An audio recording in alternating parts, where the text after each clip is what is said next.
Hi friends, இன்றைக்கி என்ன video வந்து நான் ஷேர் பண்ணியிருக்கேன்னா, இது மார்கழி 1 செவ்வாய்க்கிழமைக்கு அன்றைக்கி காலையில் 4:30 மணிலேருந்து சாயங்காலம் ஒரு 4 மணி வரைக்கும் என்னுடைய வேலைகள் இன்றைக்கி எல்லாம் எப்படி போயிட்டுருந்தது அப்படிங்கிறத இந்த வீடியோவில் நான் ஷேர் பண்ணியிருக்கிறேன். காலையில் கிச்சன் வேலையை பார்க்கும்போதே சைட் பை சைட் நான் என்னென்ன வேலைகள் எப்படி நான் முடிக்கிறேன், என்னோடய வீட்டை எப்படி அழகாக வச்சுக்கிறேன் அப்படிங்கிறதெல்லாம் இந்த வீடியோவில் நான் ஷேர் பண்ணியிருக்கிறேன். வீடியோ இன்றைக்கி கொஞ்சம் லென்த்தியாக தான் இருக்கும். முடிஞ்சளவுக்கு வீடியோவை ஸ்கிப் பண்ணாமல் பாருங்கள். கண்டிப்பாக உங்களுக்கு இந்த வீடியோ பிடிக்கும். தொடர்ந்து என்னுடைய மார்னிங் ரொட்டீன் ஷேர் பண்ணுங்கன்னு சொல்லி கேட்டுகிட்டே இருந்தீங்க. அவங்களுக்காகவும் இந்த வீடியோ நான் இன்றைக்கி ஷேர் பண்ணுறேன். இன்றைக்கி மார்கழி 1, அது இல்லாமல் செவ்வாய்க்கிழமை வேறு. அதனால் இன்றைக்கி கொஞ்சம் சீக்கிரமாகவே எழுந்திரிச்சிட்டேங்க. 4:30 மணி போலலாம் எழுந்திரிச்சு ஹீட்ரு போட்டு தலை குளிச்சுட்டு இப்போ பூஜை பண்ணுறதுக்கு ரெடி ஆகிட்டேன்.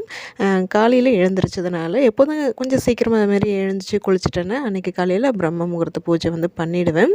எனக்கு முடிய சாதனை இப்போ அவங்க எழுந்திரிச்சு அவங்க தியானம் பண்ணிகிட்ருக்காங்க. அவங்க இந்தாண்ட வந்ததுக்கப்புறம் தான் நான் என்னுடைய பூஜை வேலையை நான் பார்க்கணும். அவங்க காலையில் சீக்கிரம் எழுந்திரிச்சு அவங்க ஃப்ரெஷ்ஷப் ஆகிட்டு நெய் தீபம் போட்டுட்டு கொஞ்சம் நேரம் தியானம் பண்ணுவாங்க. நைட்டு நான் பூஜை ஷெல்ஃபை க்ளீன் பண்ணி வச்சுருவேன். அதுக்காகவே நான் ரெடி ஆகிட்டு ஃபஸ்ட்டு பார்த்திங்கன்னா டீ தான் அடுப்பில் வச்சேன். எனக்கு கருவேப்பிலை தண்ணி இன்னொரு அடுப்பில் வைக்க போகிறேன். சாதனாக்கு எக்ஸாம் நடந்துட்டுருக்கனால கொஞ்சம் காலையில் எழுப்புங்கம்மா அப்படின்னு சொல்லியிருந்தேன். அவள் டீ போட்டு கொடுத்தோம்னா எழுந்திருவான்.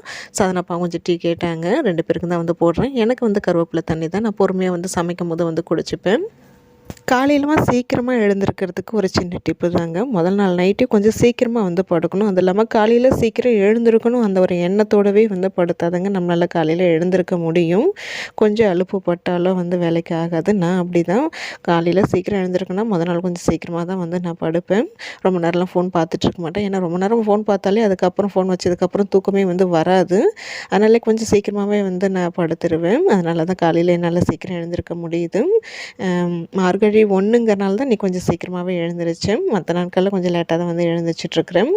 செவ்வாய் வெள்ளியில் மட்டும் தலைக்கு குளிச்சுட்டு பிரம்ம முகூர்த்த பூஜை பண்ணிவிட்டு அதுக்கப்புறம் நம்ம கோலம் போடலான்ட்டு பிளான் பண்ணியிருக்கிறேன். அது எந்த அளவுக்கு நான் அதை செயல்படுத்தணுங்கிறது தெரியல. ஆனால் நினச்சிருக்கிறேன். எப்போதுமே நம்மளால் சுறுசுறுப்பாக இருக்கவும் முடியலைங்க. இன்றைக்கி அது கொஞ்சம் அலுப்பு கொடுக்குது, சோம்பேறித்தனமாக தான் இருக்குது. அன்றைக்கெலாம் இது பண்ண முடியல தான். செவ்வாய்க்கிழமைக்கான வேலைகள்லாம் நேற்றே முடிச்சிட்டேன். மறுநாள்லாம் நேற்றே மாவு போட்டு விட்டுட்டேன்.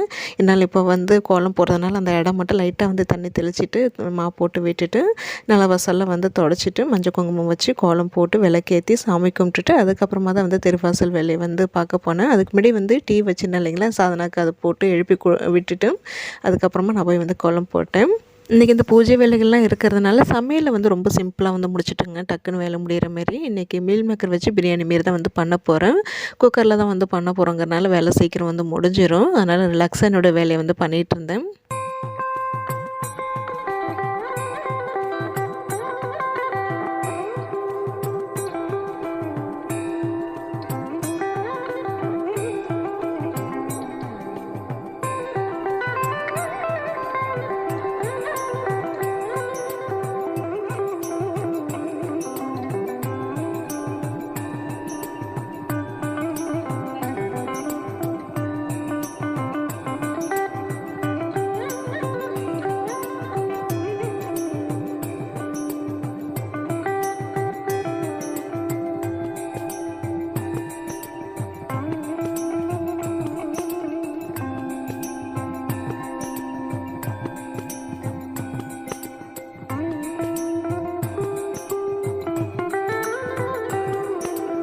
இந்த கோலம்லாம் எனக்கு தெரியாதுங்க. இதெல்லாம் யூடியூப்பில் பார்த்து போட்டது தான். போடும்போதே முதல் நாள் அதுமா ஃபஸ்ட்டு தப்பாக தாங்க போட்டேன். மாற்றி கோடு இழுத்துட்டேன். அதுக்கப்புறமா அதை அழைச்சிட்டு திருப்பி புள்ளி வச்சு போட்டு விட்டேன். முதல் நாள் அதுவுமே சொதப்புது. எனக்கு இந்த புள்ளி வச்ச பூக்கோலம், சிக்கு கோலம் அதெல்லாம் அந்த அளவுக்கு பர்ஃபெக்டாக வராது. அதனாலே நான் மேக்ஸிமம் அதை போடுறத அவாய்ட் பண்ணிவிடுவேன். குட்டி குட்டி கோலமாக போட்டுட்டு போய்டுறது. இந்த ரங்கோலி பூக்கோலம் சின்ன சின்னதானா கொஞ்சம் அழகாக போடுவேன். புள்ளி வச்ச கோலம் அந்த அளவுக்கு எனக்கு பர்ஃபெக்டாக வராது. கோணல் மோனலமாக தான் வரும். அதே போல் எனக்கு இந்த கோலம் போடும்போது மெலிசாக அந்த கம்பி போல் தாங்க எனக்கு இழுக்கிறதுக்கு வரும். சில பேர்லாம் இந்த பட்டையாக ரெட்டை கோடு வர மாதிரிலாம் கோலம் போடுறோம் இல்லைங்களா, எனக்கு அதை சுட்டு போட்டாலும் வரவே வராது. நானும் எவ்வளோ ட்ரை பண்ணி பார்த்துட்டேன், வரமாட்டேங்குது. அதனால அந்த கம்பி கோலம் மாரி தான் நான் போடுறது. மார்கழிங்கிறனால முதல் நாளே பூஜை பண்ணி கோலம் போட்டதும் மனசுக்கு அவ்வளோ ஒரு திருப்தியாக இருந்ததுங்க. காலையில் எழுந்திரிச்சு குளிச்சதும் வேறு நல்லா ஃப்ரெஷ்ஷாக நல்லா மைண்டு ரிலாக்ஸாக ஃப்ரீயாக வந்து இருந்தது. சீக்கிரமாக கோலம் போட்டுட்டு மேலே ஏறி வரவே எனக்கு 5:50 கிட்ட ஆயிடுச்சு. வந்ததுமே வந்து பசிக்கவும் ஆரம்பிச்சிச்சு. அந்த கருவேப்பிலை தண்ணி வந்து பாதியாக வந்து கொதிக்க வச்சுருந்தேன். அது லைட்டாக ஆறி இருந்தது. திருப்பி லைட்டாக சூடு பண்ணி அது ஃபஸ்ட்டு வந்து குடிச்சிட்டு, அதுக்கப்புறமா பிரியாணி தான் வந்து பண்ண போகிறேன்னு சொன்னேன் இல்லைங்களா, பாஸ்மதி ரைஸில் தான் வந்து பண்ண போகிறேன். அதை ஊற வச்சுட்டு பிரியாணிக்கு தேவையானதெல்லாம் வந்து கட் பண்ணுறதுக்குள்ளே அரிசி வந்து ஊறிடும், கரெக்டாக வந்து இருக்கும். ஃபஸ்ட்டு அடுப்பில் வந்து இந்த மீல் மேக்கரை வந்து லைட்டாக வெது பண்ண தண்ணியில் ஊற வச்சிட்டோம்னா அதுவும் ஊறிடும். 2 வேளைக்குமே வந்து பிரியாணி தாங்க வந்து பண்ணுறேன். இப்போ காலை டைமில் வந்து பசங்க அந்த அளவுக்கு நிறையலாம் வந்து சாப்பிட மாட்டேங்கிறாங்க. சும்மா சாப்பிட்டோங்கிற பேருக்கு கொஞ்சமாக தான் வந்து சாப்பிடுதுங்க. அதனால் பாலாத்தி கொடுத்துருவேன். மதியத்துக்கு கொஞ்சம் நல்லாவே வந்து சாப்பிட்டுப்பாங்க.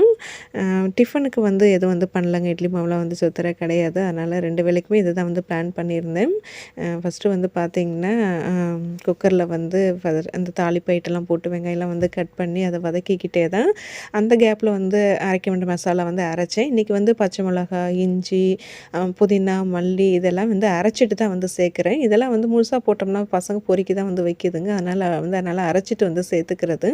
அந்த மசாலா வந்து அரைச்சதுக்கப்புறமா அந்த நைட்டு விளக்கி வச்சுருக்கிற பாத்திரத்தை எடுத்து வச்சு அந்த கேப்பில் அதை எடுத்து வச்சுட்டு அதுக்கப்புறம் அரைச்ச மசாலா வந்து சேர்த்துட்டு இதை நல்லா வந்து வதக்கிக்க போகிறேன். இது வதங்கிட்டு இருக்கிற கேப்பில் வந்து மற்றபடி என்ன சின்ன சின்ன வேலைகள் என்னெல்லாம் வந்து பண்ண முடியுமோ அதை வந்து பண்ணிகிட்டு இருந்தேன். எப்போதுமே கிச்சனில் சமைக்க வந்துட்டேன்னா சமைக்கிற அந்த கிடைக்கிற கேப்பில் என்னென்ன வேலைகள் என்னால் வந்து முடிக்க முடியுமோ அதை வந்து பண்ணிகிட்டே இருக்கிறதுனால தாங்க என்னோடய கிச்சன் வேலைகள் வந்து சீக்கிரம் வந்து முடியும். கிச்சன் வந்து சமைக்கும் போது பார்க்க அழகாக வச்சுக்கிறதுக்கு இந்த மாதிரிலாம் பண்ணுறதுனால சமைக்கும் போது கிச்சனை பார்க்கவும் அந்த அளவுக்கு நீட்டாக வந்து இருக்கும். நான் இந்த டிப் எப்போதுமே வந்து ஃபாலோ பண்ணுறது. அரைச்ச மசாலா சேர்த்து லைட்டாக வதங்கினதுக்கப்புறமா அதில் கொஞ்சமாக குழம்பு மிளகாய்த்தூளும் கலருக்காக காஷ்மீரி மிளகாய்த்தூள் தேவையான அளவுக்கு உப்புலாம் சேர்த்து அதையும் நல்லா வதக்கிட்டு இருந்தேன். அந்த கேப்பில் வந்து அரிசியும் வந்து ஊறிடுச்சு. அதை தண்ணி வடிகட்டி வச்சுட்டு சிங்கில் கடந்த 1-2 பாத்திரத்தை அதையும் வந்து விளக்கி வச்சிட்டு இருந்தேன். சிங்கில் பாத்திரம் சேராமல் இருக்கிறதுக்கு இந்த டிப்பு தாங்க வந்து ஃபாலோ பண்ணுறேன். எப்போதுமே 1-2 பாத்திரம் இருந்தாலுமே அது கையிடவே வந்து விளக்கிட்டு இருப்பேன். எனக்கு அதான் கொஞ்சம் அலுப்பாக இருக்குதுன்னா அப்படியே வந்து போட்டு மொத்தமாக வந்து விளக்கிக்கிறது. ஆனால் பெரும்பாலும் வந்து சமைக்கும் போது இந்த சின்ன சின்ன வேலைகள் வந்து முடிச்சுப்பேன். அந்த பாத்திரம் வைக்கிற அந்த டப்பு வந்து அதுவும் ஒவ்வொரு தடையும் வந்து லைட்டாக வந்து தேய்ச்சி கழுவிட்டு அதுக்கப்புறமா தான் பாத்திரத்தை அதில் வந்து கவுத்து வைக்கிறது. இல்லைன்னா உள்ளே ஒரு மாதிரியே குழப்பாகவே வந்து இருக்குங்க. வெளிப்பக்கம் வந்து 1 to 1 நாள் தான் வந்து தேய்ச்சிக்கிறது. அதுக்கே வெளி பக்கம்லாம் ஒரு மாதிரியே வந்து பிசு பிசுன்ட்டு இருக்கிற மாதிரி தான் இருக்கும். இந்த வேலை முடிக்கிறதுக்குள்ளே நம்ம சேர்த்துருக்கிற மசாலா எல்லாமே நல்லா வதங்கிடுச்சு. இப்போ இதில் வந்து நம்ம ஊற வச்சுருக்கிற மீல் மேக்கர் நல்லா வந்து பிழிஞ்சிட்டு அதில் சேர்த்து அதையும் வந்து ஒரு 2-3 நிமிஷத்துக்கு நல்லா வதக்கிக்கலாம்.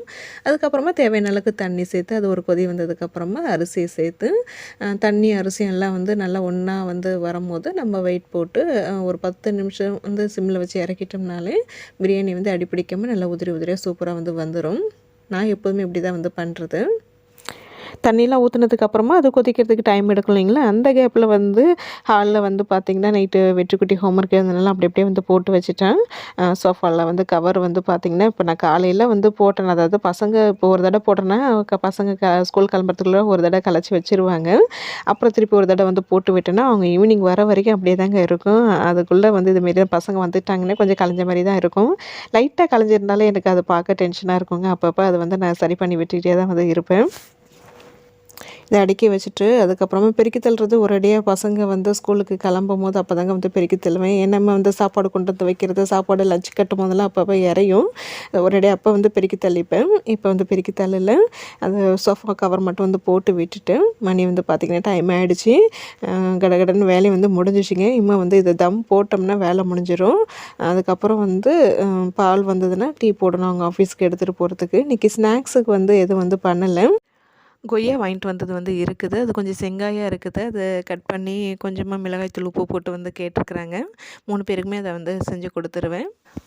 இப்போ அரிசி போட்டு விட்டுருக்கோம் இல்லைங்களா, இந்த அரிசி தண்ணி எல்லாம் ஒன்று கலந்து கொஞ்சம் வற்றி வரும். அந்த கேப்பில் வந்து பார்த்திங்கன்னா வெளியில் இந்த செப்பெல்லாம் கொஞ்சம் கண்ணாமண்ணான்னு கிடந்தது, அதை அடுக்கி வச்சுட்டு அந்த மணி பிளான்ட்டுக்கு வந்து தண்ணி ஊற்றிட்டு இருந்தேன். அப்போ வந்து பார்த்திங்கன்னா வெளியில் வந்து மாடு கத்துற சத்தம் கேட்டது. எட்டி பார்த்தா மாடு கரெக்டாக வாசலில் வந்து நின்றுதுங்க. இன்றைக்கி காலையிலே வரும்னு பார்த்தா வரல. இப்போ தான் வந்து நிற்கிது. இதுக்கு போய் வந்து தீனி வைக்கணும். அது நம்ம பிரியாணி வந்து அது தம்மில் வச்சிட்டோம்னா அது கரெக்டாக ஒரு 10லேருந்து ஒரு 15 நிமிஷம் ஆகும் ரெடி ஆகிறதுக்கு. அதை நான் தம்மில் போட்டுட்டு சாதனா பாட்ட சொல்லிட்டேன்னா அவங்க பார்த்துப்பாங்க. கீழே வந்து நான் மாட்டுக்கு வந்து தீனி வச்சுட்டு வந்துடுவேன். இந்த கோதுமை தவிடு தாங்க வாங்கி வச்சுருக்கோம். அதுவும் வந்து காலி ஆகுது. இன்னும் ஒரு நாள் தான் வரும்னு நினைக்கிறேன். நம்ம வாங்கிட்டு வருவாங்க. அப்புறம் குரங்கு வந்ததுன்னா குரங்குக்கு பிஸ்கட் கொடுக்கறது. அப்புறம் நம்ம சில்கி விடாமல் நாய்க்குட்டி வரும், நாய்க்கு பிஸ்கட் கொடுக்கறது. மேலே காக்காவுக்கு போய் பிஸ்கட் வச்சுட்டு வருவாங்க அப்படின்னு சொல்லிட்டு காலையில் வாயில்லா ஜீவன்களுக்கு நம்மளால முடிஞ்ச இந்த சின்ன சின்ன நம்மளால என்ன கொடுக்க முடியுமோ கொடுத்துட்ருக்கோம். அது எப்படி திங்கிறதுக்கு கொஞ்சம் நேரம் ஆகும். சரி அந்த கேப்பில் இந்த சந்தெல்லாம் வந்து பெருக்கி விட்டுருவோன்ட்டு குப்பை ரொம்ப இல்லை. இன்றைக்கி எப்படியும் அவங்க ஊர்லேருந்து வந்துருவாங்க. சரி இன்றைக்கி ஒரு தடவை லைட்டாக பெருக்கி விட்டுறலாமேன்ட்டு அந்த வேலையை தான் வந்து பண்ணிகிட்டு இருந்தேன். பெருக்கி விடவும் அது மாடு வந்து தீனி திங்கவும் கரெக்டாக இருந்தது. ஒரு சிஸ்டர் கூட சொல்லியிருந்தாங்க, மரம் மாட்டுக்கெல்லாம் தண்ணி வைங்க அப்படின்னு சொல்லிட்டு. நம்ம வெறும் பச்சை தண்ணி வச்சோம்னா மாடு வந்து குடிக்க மாட்டேங்குதுங்க. வந்து பார்த்துட்டு போயிடுது.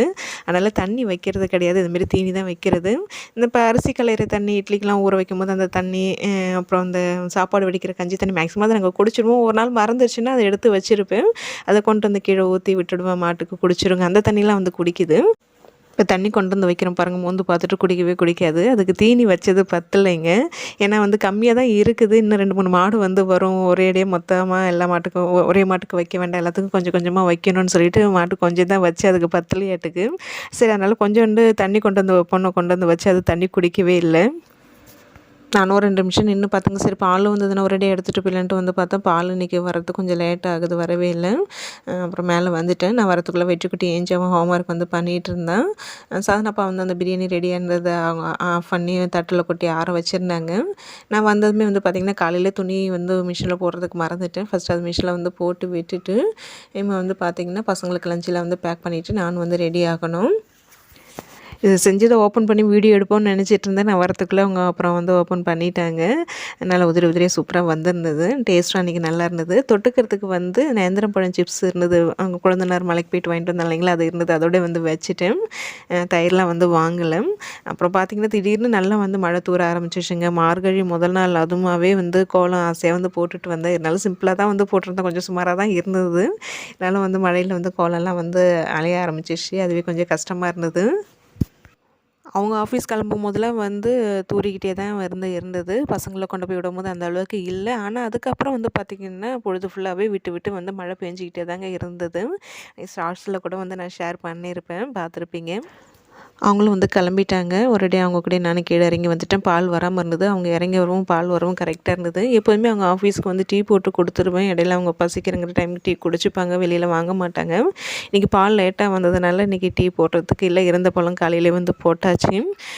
அவங்க இன்றைக்கி கடையில் தான் வாங்கி குடிச்சிக்கணும். மழை தூறிகிட்டே தாங்க இருந்தது. எனக்கு கோலத்தை பார்க்கும்போது கஷ்டமாக தான் இருந்தது. ஆசையாக போட்டோமே கலையுதே அப்படின்ட்டு. இன்றைக்கி கொஞ்சம் ஒரு 10 நிமிஷம் அவங்க லேட்டாக கிளம்பிட்டாங்க. எப்போதும் 7:10க்குலாம் கிளம்பிடுவாங்க. இன்றைக்கி 7:20 ஆகிடுச்சு.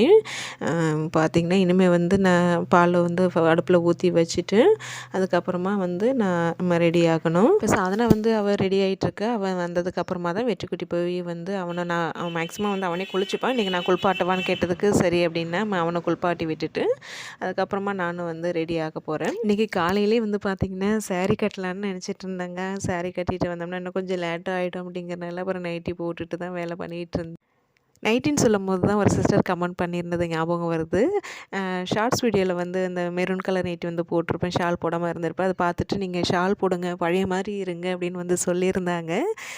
எதனால் அப்படி அவங்க சொல்கிறாங்க தெரியல. மேக்ஸிமம் வந்து பார்க்குறதுக்கு ரொம்ப அசிங்கமாக இருந்ததுன்னா மட்டும்தான் நான் வந்து ஷால் போடுவேன். அப்படி இல்லைன்னா வந்து ஷால் போட மாட்டேன். எப்போதுமே அப்படி தான் ஷால் போட்டும் வீடியோ எடுத்துருக்கிறேன், ஷால் போடாமலேயும் வந்து நான் வீடியோ வந்து எடுத்துருக்கிறேன். அந்த நைட்டியில் அப்போ நான் ஷால் போட்டிருந்தேன்னா அப்போ வந்து அந்த நைட்டி கிழிஞ்சிருந்தது. அது தெரியாமல் இருக்கணுங்கிறதுக்காக நான் வந்து ஷால் போட்டிருந்தேன். இப்போ தச்சிட்டதுனால ஷால் போடலை. இதுதான் ரீசனு. பார்க்க ரொம்ப அசிங்கமாக இருந்ததுன்னா கண்டிப்பாக ஷால் போட்டு தான் சிஸ்டர் வீடியோ வந்து எடுப்பேன். வெற்றிக்குட்டிக்கு வந்து லைட்டாக ஃபீவர் இருக்குது. அதனால் வந்து பார்த்திங்கன்னா கொஞ்சம் தான் வந்து சாப்பிட்டேன், சரியாக சாப்பிடல. அதனால் பால் ஆற்றி கொடுத்துட்டு கொஞ்சம் நேரம் கழிச்சு அதுக்கப்புறம் வந்து மருந்து கொடுத்து தான் வந்து ஸ்கூலுக்கு அனுப்பி விட்டேன். குளிருதுன்னு வேறு சொல்லிட்டு இருந்தேன். சரி ஸ்வெட்டர் போட்டுட்டு போட அப்படின்னேன். நேற்றுலாம் கொஞ்சம் ஜுரமாக இருந்ததுனால ஸ்கூலுக்கு அனுப்பலை. இன்றைக்கும் கொஞ்சம் பரவாயில்ல, நல்லா இருக்கான் அப்படிங்கிறனால தான் ஸ்கூலுக்கு வந்து அனுப்புகிறேன். அது கீழ் வீட்டுக்கு நேற்று ஒரு பார்சல் வந்து வந்திருந்தது. கீழ் வீட்லேயும் வந்து வந்துட்டாங்க. இப்போ தான் கொஞ்சம் நேரத்துக்கு முன்னாடி தான் வந்தாங்க. இப்போ ஒரு பசங்களை ஸ்கூல் விடுறதுக்கு வந்து கீழே இறங்கும்போது ஒரேடி அப்போ போய் கொடுத்துக்கலான்ட்டு ஞாபகமாக மேலே எடுத்து வச்சேன். பசங்களை கொண்டு ஸ்கூலில் விட்டுட்டு அதுக்கப்புறம் வந்து ஸ்கூல் பக்கத்துலேயே கோயில் இருக்குது. எப்போதுமே இங்கே வந்து கோயிலில் வந்து விளக்கு போடுறது. செவ்வாய் வெள்ளிக்கிழமை மட்டும் 2 கோயில் போவோங்க. இந்த அம்மன் கோயில், அதுக்கப்புறம் இன்னும் கொஞ்சம் தூரத்தில வந்து ரெட்டை பிள்ளையார் கோயில் வந்து இருக்குது. அங்கேயும் வந்து வருவேன்.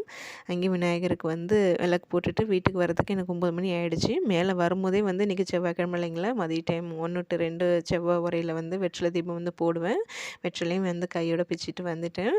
மேலே வரும்போதே பக்கத்து வீட்டுக்காரங்க அந்த ஆரி ஒர்க் வந்து போட்டோம் இல்லைங்களா, அது ரொம்ப சிம்பிள் டிசைன் தான். ₹1000 தான் அது. இப்போ தான் வந்து கொடுத்தாங்க அது கையில்.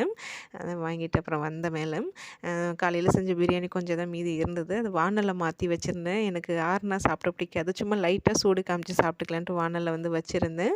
அது சாப்பிட்டுட்டு ஒரு காஃபி போட்டு குடித்தா எனக்கு கரெக்டாக இருக்கும். அது சாப்பிட்டதுக்கப்புறமா கொஞ்ச நேரம் வந்து ரெஸ்ட் எடுத்துட்டு அப்புறம் யூடியூப் ஒர்க்கில் இருந்தது அதெல்லாம் வந்து பார்த்துட்ருந்தேன். இது இப்போ வந்து மதியம் போல் அது வீடியோ எடுத்தேன். டிவியில் வந்து சாமி பாட்டு வந்து போட்டு விட்டுட்டு வெற்றிலை தீபம் வந்து போடுறதுக்கு வந்து அதாவது பூஜை பண்ணுறதுக்கு தான் ரெடி பண்ணிகிட்டு இருந்தேன். எப்போவுமே வேலுக்கு வந்து அபிஷேகம் வந்து பண்ணிவிட்டு ரொம்ப சிம்பிளாக வந்து என்னால் எப்படி வந்து பண்ண முடியுமோ அதுமாரி தான் வந்து வெற்றிலை தீபம் வந்து போட்டுட்ருக்கிறேன். பூஜையெல்லாம் முடிச்சுட்டு அதுக்கப்புறமா இன்றைக்கி ஸ்நாக்ஸுக்கு பசங்களுக்கு வந்து சக்கரவள்ளி கிழங்கு இருந்தது. அதுதான் வந்து வேக வச்சுருந்தேன். எனக்கு மதியம் சாப்பிடணும் போல இல்லைங்க, சாப்பிடல. இந்த சர்க்கரைவள்ளி கிழங்கு வேக வச்சிருந்தேன் இல்லைங்களா, அதில் ஒன்று எடுத்து சாப்பிட்டுட்டு ஒரு காஃபி போட்டு குடித்தேன். அதோட வந்து விட்டுட்டேன். நம்ம வந்து பசங்களை பிக்கப் ட்ராப்னு அந்த வேலை வந்து போயிட்டுருக்கும். இன்றைக்கி இந்த விலாக் இதோட வந்து முடிச்சுக்கிறேன். காலையில் 4:30 மணிலேருந்து இன்றைக்கி சாயங்காலம் 4 மணி வரைக்கும் என்னோடய வேலைகள் எல்லாம் இப்படி தான் வந்து போயிட்டுருந்தது. இதை தான் நான் இன்றைக்கி ஷேர் பண்ணியிருக்கிறேன். கண்டிப்பாக உங்களுக்கு இந்த வீடியோ வந்து பிடிச்சிருக்கும்னு நினைக்கிறேன். வீடியோ பிடிச்சிருந்தால் லைக் பண்ணுங்கள். அப்படி நம்ம சேனலையும் வந்து சப்ஸ்கிரைப் பண்ணிக்கோங்க. நாளைக்கு இன்னொரு இன்ட்ரெஸ்டிங்கான ஒரு விலாகில் வந்து பார்க்கலாம்.